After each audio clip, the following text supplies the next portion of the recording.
क्या आपने कभी सोचा है कि आप कुछ बातें कभी भूल ही नहीं पाते? वो एक घटना, वो एक इंसान, वो एक अपमान जो सालों पहले हुआ था, फिर भी आज भी दिल को चुभता है। ऐसा क्यों होता है? और क्यों जब कोई आपको देख रहा होता है तो आप अचानक और भी अच्छा परफॉर्म करते हैं? क्या ये सब आपकी कमजोरी है या फिर ये दिमाग की ही कोई चाल है? आज मैं आपको 3 ऐसे साइकोलॉजिकल सच बताऊंगा जो आपकी बहुत सी उलझनों को साफ कर देंगे और शायद आप खुद से थोड़ी और मोहब्बत करने लगे। चलिए शुरुआत करते हैं यादों से। हम सबको लगता है कि हम जो चाहें वो याद रख सकते हैं, पर सच तो ये है कि हमारा दिमाग वो नहीं याद रखता जो हुआ था, बल्कि वो याद रखता है जो हमें महसूस हुआ था। आपको अपना 5वीं क्लास का रिजल्ट शायद याद ना हो, लेकिन उस दिन मम्मी ने जो डांटा था वो आज भी याद है। क्यों? क्योंकि ये सिर्फ मेमोरी नहीं थी, ये इमोशन के साथ जुड़ी हुई मेमोरी थी। इसे कहा जाता है इमोशनल मेमोरी इफेक्ट। दिमाग के लिए भावना से जुड़ी हर चीज ऑटोमेटिकली ज्यादा इंपॉर्टेंट हो जाती है।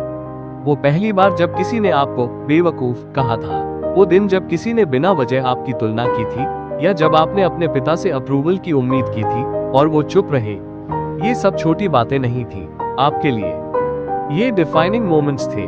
अब सोचिए, कितनी बार ऐसा हुआ है कि किसी ने आपको तारीफ की, लेकिन एक इंसान की नेगेटिव बात सब पर भारी पड़ गई। ये सिर्फ आपके साथ नहीं होता, हम सभी के साथ होता है।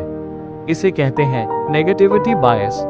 दिमाग ऐसा इसलिए करता है क्योंकि लाखों साल पहले इंसान का जिंदा रहना इसी पर निर्भर करता था कि वो खतरे को जल्दी पहचान सके।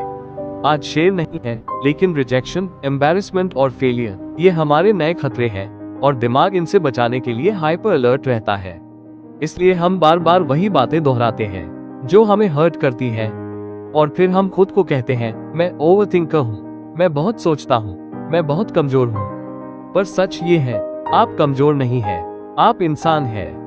अब बात करते हैं उस अजीब सी बात की, जब कोई आपको देख रहा होता है तो आप बेहतर काम करते हैं। मान लीजिए आप अकेले पढ़ाई कर रहे हैं, फोकस नहीं आ रहा, लेकिन जैसे ही कोई दोस्त या पेरेंट आपको देखता है, आप एकदम स्ट्रेट बैठ जाते हैं, पेन पकड़ते हैं और कंसंट्रेट करने लगते हैं। या फिर ऑफिस में जब कोई मैनेजर आपके पीछे खड़ा होता है तो आप सडनली ज्यादा तेज, ज्यादा अलर्ट और ज्यादा प्रोडक्टिव हो जाते हैं। इसका नाम है हॉथॉर्न इफेक्ट। सन 1920 में एक फैक्ट्री में स्टडी हुई थी, जहां वर्कर्स की प्रोडक्टिविटी सिर्फ इसलिए बढ़ गई क्योंकि उन्हें लगा कि उन्हें ऑब्जर्व किया जा रहा है। यानी आपकी परफॉर्मेंस इस बात से जुड़ी है कि आप अकेले हो या कोई आपको देख रहा है। क्यों? क्योंकि हम इंसान हैं, सोशल बीइंग्स। हम सब वैलिडेशन चाहते हैं। हम सब चाहते हैं कि कोई हमें देखे, नोटिस करे, अप्रिशिएट करे। और यही वजह है कि जब हम अकेले होते हैं तो हमारा ब्रेन उतना मोटिवेटेड नहीं होता। अब इसका एक उल्टा पहलू भी है। सोचिए, अगर कोई हर वक्त जज कर रहा हो तो क्या आप एंग्शियस नहीं होंगे? तो बैलेंस बनाना जरूरी है। मोटिवेटेड रहो, लेकिन वैलिडेशन के गुलाम मत बनो। अब वापस चलते हैं उन पेनफुल यादों की तरफ, क्योंकि यही वो मेमोरीज हैं जो हमें डिफाइन करती है। कई लोग कहते हैं बीती बातों को भूल जाओ, पर क्या ऐसा वाकई होता है? आप चाहे जितना भी ट्राई कर ले, कुछ बातें, कुछ लोग, कुछ सिचुएशंस दिल से मिटती नहीं। लेकिन सच तो ये है कि शायद हमें उन्हें भूलने की जरूरत भी नहीं है। जरूरत है उन्हें समझने की, क्योंकि यादें मिटे या ना मिटे, लेकिन उनकी मीनिंग बदली जा सकती है।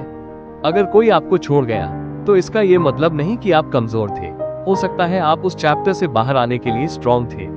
अगर किसी ने आपको हर्ट किया तो इसका मतलब ये नहीं कि आप डिजर्व नहीं करते थे, बल्कि हो सकता है कि वो इंसान आपकी कहानी का विलन था, लेकिन आप अभी भी हीरो हैं। और अगर आपका दिमाग बार बार नेगेटिव चीजें सोचता है तो इसका ये मतलब नहीं कि आप ब्रोकन हैं, बल्कि इसका मतलब है आपका दिमाग आपको प्रोटेक्ट कर रहा है, बस अब उसे नया नजरिया देना है। तो चलिए एक बार और दोहराते हैं।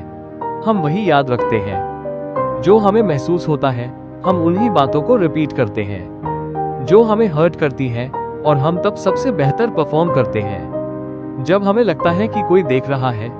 ये इंसान होने का सच है, ये कमजोरियां नहीं है, ये हमारी प्रोग्रामिंग है।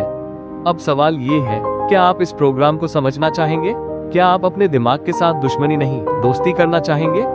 अगर हाँ, तो इस चैनल को फॉलो करिए, क्योंकि यहाँ बात होगी दिमाग की, दिल की और उस साइकोलॉजी की जो हमें खुद से जोड़ती है। वीडियो अच्छा लगा तो एक कमेंट जरूर छोड़िए। आपका कौन सा हिस्सा आज समझा आपने?